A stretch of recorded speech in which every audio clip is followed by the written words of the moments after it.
livro do Apocalipse, encontramos informações necessárias para interpretarmos corretamente todas as coisas que estão acontecendo no mundo e percebermos claramente a justiça e a misericórdia divina.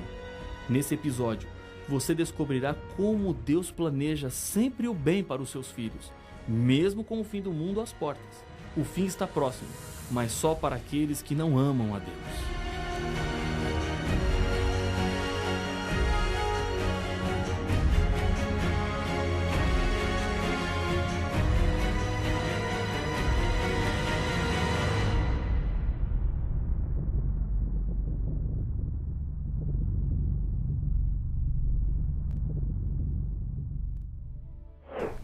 Como você reagiria se pertencesse a uma tribo de índios extremamente fechada, sem jamais ter tido contato com a civilização e, de repente, fosse levado para uma de nossas grandes cidades?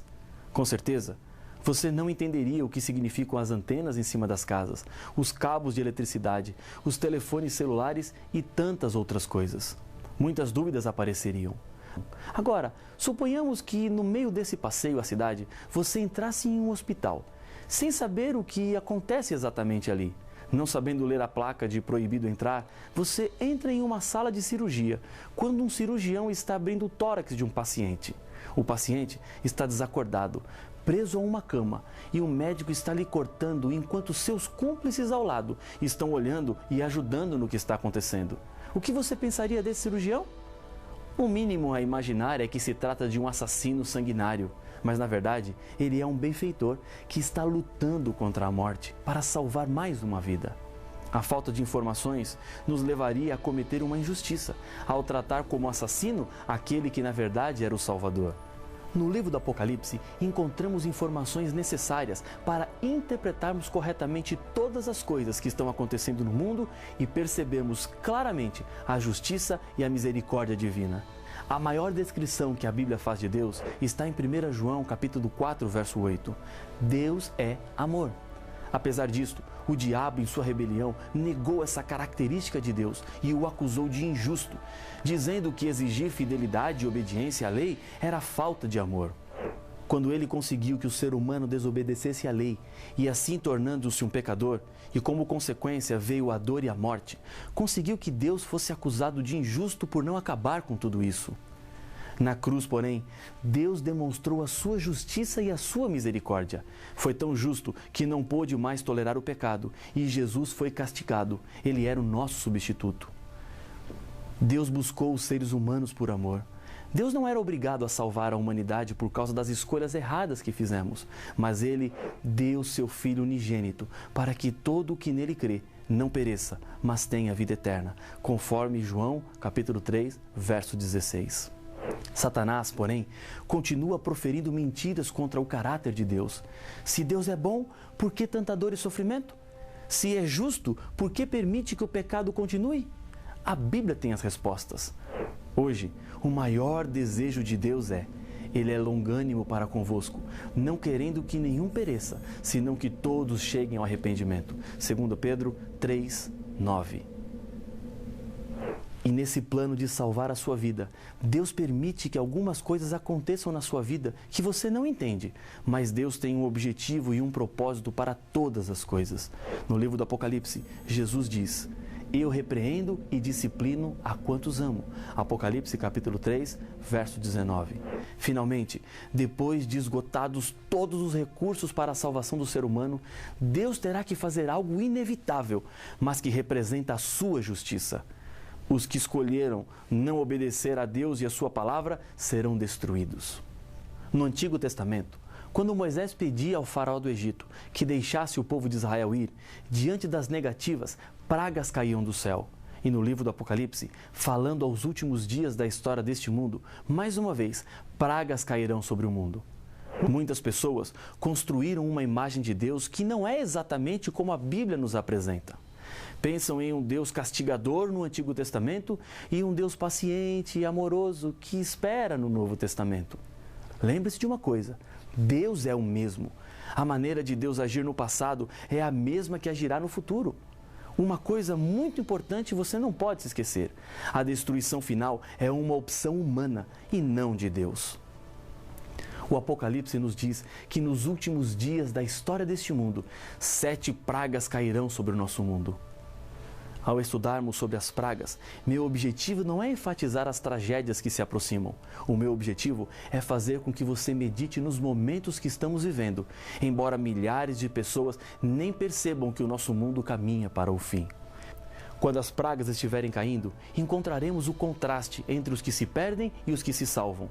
Mas nesse momento, já não haverá mais tempo para conversão e entrega. Quem está salvo, e quem está perdido, está perdido. Em Apocalipse capítulo 16, versos 9 e 11, encontramos o sofrimento dos perdidos, e a Bíblia nos diz que eles, na 4ª e na 5ª praga, blasfemaram o nome de Deus e nem se arrependeram para lhe darem glória. Verso 9, blasfemaram o Deus do céu. Verso 11. Durante a 3ª praga, encontramos o contraste. O caráter de Deus é apresentado. Tu és justo, tu que és e que eras, o santo, pois julgastes estas coisas. Porquanto derramaram sangue de santos e profetas, também sangue lhes tem dado a beber. São dignos disso. Ouvi do altar que se dizia: certamente, ó Senhor Deus Todo-Poderoso, verdadeiros e justos são os teus juízos. Apocalipse capítulo 16, versos 5, 6 e 7. Na descrição das pragas, o Apocalipse nos diz sobre quem elas cairão. Primeira, Apocalipse 16, verso 2, sobre os portadores da marca da besta. Segunda, Apocalipse 16, verso 3, sobre o mar. Terceira, Apocalipse 16, versos 4, 5 e 6, sobre os rios e as fontes das águas. Quarta praga, Apocalipse 16, verso 8, sobre o sol. Quinta, Apocalipse 16, verso 10, sobre o trono da besta. Sexta, Apocalipse 16, verso 12, sobre o rio Eufrates. Sétima praga, Apocalipse 16, verso 19 e 21, sobre Babilônia. As pragas expressam a ira santa de Deus contra aqueles que não aceitaram a Jesus como Senhor e Salvador de suas vidas. Em cada uma das pragas, Deus está nos alertando sobre os perigos do pecado e da necessidade que temos de entregar a nossa vida completamente a Jesus e começar a viver de acordo com a vontade dele. Na primeira praga, úlceras malignas e perniciosas cairão sobre o corpo dos adoradores da besta e da sua imagem. A segunda praga é a transformação do mar em sangue como de morto. Na terceira praga, os rios e as fontes das águas se transformam em sangue. A quarta praga cai sobre o sol. Os homens são queimados com o forte calor. A quinta praga vai para o trono da besta, que se torna em trevas. Na sexta praga, acontece o secamento do rio Eufrates e a união dos 3 grandes poderes da terra: o dragão, a besta, o falso profeta com os reis do mundo inteiro para a batalha final contra o povo de Deus. A sétima praga, sairá uma grande voz do santuário do lado do trono de Deus dizendo: está feito. Um terremoto mundial acontece e chove pedras, cada uma de 35 quilos. Ocorre a volta de Jesus. Essas pragas cairão sucessivamente e os seus efeitos serão sentidos de verdade e por todo um tempo. Mas nem todos os seres humanos sofrerão. É possível escapar das pragas, e o Apocalipse nos diz quem escapará. Os vencedores da besta, da sua imagem e do número do seu nome. Apocalipse capítulo 15, verso 2. Deus é justo e protegerá todos que aceitam sua maravilhosa graça. Um favor que não merecemos, mas que com amor Deus nos deu. Os salvos em Cristo Jesus, que aceitaram o selo de Deus e recusaram a marca do anticristo, não serão castigados com as 7 últimas pragas. Nesse momento, os salvos estarão louvando a Deus por seu livramento. O tempo é curto. Deus está esperando há muito tempo. Estamos nos aproximando dos eventos finais. Hoje, estamos em tempo de aceitarmos o selo de Deus que nos protegerá. Antes das pragas começarem a cair, Jesus, ao terminar o juízo no santuário celestial, fará um anúncio demonstrando que a porta da salvação se fechará e com isso não haverá mais acesso ao trono de graça. Acompanhe o que está escrito em Apocalipse capítulo 22, versos 11 e 12. Continue o injusto fazendo injustiça. Continue o imundo ainda sendo imundo. O justo continue na prática da justiça, e o santo continue a santificar-se. E eis que venho sem demora, e comigo está o galardão que tenho para retribuir a cada um segundo as suas obras. Os 1000 anos do Apocalipse estão diretamente relacionados a um tempo de libertação e castigo. Gostamos da notícia de libertação e a recompensa que o Senhor nos trará, mas muitos não gostam de ouvir que o Senhor castiga. Para muitos, o fato de Deus ser amor e perdoador abre as portas para alguém pensar que pode fazer o que quiser, porque no final, Deus irá e salvará todo mundo. Não se engane, a Bíblia não diz isso, nada parecido com isso. Hoje é o momento de buscar a salvação através das escolhas que você pode fazer. Se não fosse pela misericórdia de Deus, sobre cada ser humano cairiam todas as pragas, porque pelos nossos pecados merecemos a destruição. Jesus menciona no livro do Apocalipse a expressão lago de fogo 15 vezes, a fim de que compreendêssemos que a condenação é uma parte necessária dentro do plano da salvação, para abolir o pecado e preparar um lugar seguro para os salvos. Como já estudamos, após os 1000 anos em que os salvos estarão no céu, ocorrerá a ressurreição dos que não foram salvos. Com isso, acabará a prisão de Satanás, que reunirá todos para tentar invadir a Nova Jerusalém, que descerá dos céus com todos os salvos. Nesse momento, diz o Apocalipse, desceu, porém, fogo do céu e os consumiu. Apocalipse capítulo 20, verso 9. E por último acontecerá a destruição final do diabo, o pai do pecado. O diabo, o sedutor deles, foi lançado para dentro do lago de fogo e enxofre. Apocalipse capítulo 20, verso 10. Assim como um tumor deve ser eliminado completamente ou ele se multiplicará até causar a morte, o pecado, que é a transgressão da lei, tem que ser erradicado por completo. Se eu insisto em contaminar a minha vida com o pecado, obviamente, serei destruído por ele. Deus não pode permitir que o pecado contamine o novo mundo que ele estabelecerá para os seus filhos. Quando o Apocalipse fala do fogo eterno, não está dizendo que os perdidos de Satanás viverão também eternamente queimando.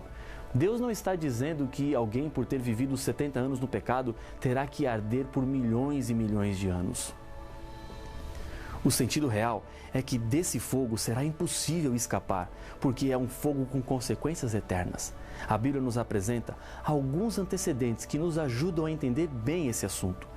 Em 2 Pedro, capítulo 2, verso 6, o exemplo de Sodoma e Gomorra, 2 cidades que rejeitaram fazer a vontade de Deus e por isso foram destruídas, servem como exemplo a quantos venham a viver impiamente. Em Judas 7, diz especificamente que Sodoma e Gomorra e as cidades circunvizinhas são postas para exemplo do fogo eterno, sofrendo punição. Essas cidades não continuam ardendo até hoje, foram completamente destruídas, o que mostra que esse castigo ilustrativo não é eterno em duração, mas é eterno em consequências. Eles não sobreviveram ao fogo que foi irreversível. A destruição pelo lago de fogo representa experimentar o que a Bíblia chama de segunda morte. Acompanhe o que nos diz Apocalipse capítulo 21, verso 8. A parte que lhes cabe será no lago que arde com fogo e enxofre, a saber, a segunda morte. A mesma destruição já estava profetizada no Antigo Testamento. O profeta Malaquias descreve quando o pecado será de uma vez por todas destruído. Pois eis que vem o dia e arde como fornalha. Todos os soberbos e todos os que cometem perversidade serão como restolho. O dia que vem os abrasará, diz o Senhor dos Exércitos, de sorte que não lhes deixará nem raiz nem ramo. Pisarei-os os perversos, porque se farão cinza debaixo das plantas dos vossos pés. Malaquias capítulo 4, verso 1 e 3. Um fogo que não se apaga, é um fogo que arde porque ainda tem combustível. Quando tudo que tiver para ser queimado estiver consumido, o fogo desaparece. Os ímpios, o diabo, queimarão até não restar mais nada, é o que nos diz Malaquias. Os vencedores em Cristo não sofrerão os danos da segunda morte. Os infiéis participarão da segunda morte e para ela não haverá ressurreição. É a morte eterna. A Bíblia nos diz: a alma que pecar, essa morrerá. Ezequiel capítulo 18, verso 4. E a morte é total. Jesus disse em Mateus capítulo 10, verso 28, temei antes aquele que pode fazer perecer no inferno tanto a alma como o corpo.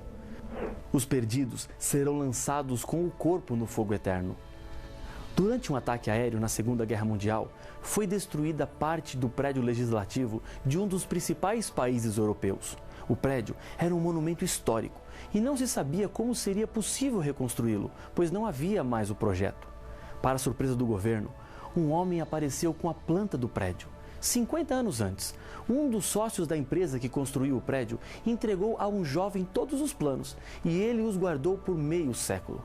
Ao ouvir que estavam estudando a reconstrução do prédio, ele trouxe o projeto e o prédio pôde ser reconstruído exatamente como era o original. O mesmo ocorrerá com a Terra, quando Satanás e todos seus seguidores forem destruídos no final dos 1000 anos. O Senhor executará o plano original da criação, colocando o seu povo de volta ao Jardim do Éden. Quando as pragas caírem sobre este mundo, muita gente se perderá, acreditando na Bíblia, na igreja e na mensagem de salvação, simplesmente porque não viveram uma vida de comunhão com Cristo. Acreditar é bom, mas não basta. Conhecer a doutrina é preciso, mas não é o suficiente. O grande dia está chegando. Os céus e a terra serão estremecidos. As águas do mar não mais serão contidas nos oceanos. Naquele dia, haverá apenas 2 grupos. E hoje, Deus está mais uma vez esperando a sua decisão e entrega. No livro do Apocalipse, há uma descrição maravilhosa sobre a vida dos salvos depois da destruição final do pecado. Diz o texto sagrado: vi novo céu e nova terra, pois o primeiro céu e a primeira terra passaram, e o mar já não existe. Vi também a cidade santa, a nova Jerusalém, que descia do céu da parte de Deus, ataviada como noiva, adornada para o seu esposo. Então ouvi grande voz vinda do trono de Deus, dizendo: eis o tabernáculo de Deus com os homens. Deus habitará com eles. Eles serão povos de Deus, e Deus mesmo estará com eles. E lhes enxugará dos olhos toda lágrima, e a morte já não existirá. Já não haverá luto, nem pranto, nem dor, porque as primeiras coisas passaram. Apocalipse capítulo 21, versos de 1 a 4. Hoje Jesus está lhe convidando para estar com Ele nesta vida eterna e perfeita. Você pode ter vivido a vida inteira longe de Cristo, mas se sente nesse momento o desejo de abrir o coração e crer, saiba de uma coisa: Jesus lhe aceitará. Não há pecado passado que Ele não possa perdoar. Não existe vida que Ele não possa transformar. A Bíblia nos diz: hoje, se ouvirdes a sua voz, não endureçais o vosso coração. Hebreus capítulo 3, verso 15. Deus está te esperando. Falta você, a sua entrega, a sua decisão, porque a proteção do Senhor estará sobre a sua vida. Feche os seus olhos. Eu quero lhe convidar, nesse momento, a orar comigo. Senhor, obrigado pela certeza que temos de que, embora pragas cairão sobre este mundo, o Senhor nos livrará, porque decidimos neste momento viver ao teu lado. Abençoa este teu filho, esta tua filha que ora comigo, em nome de Jesus. Amém.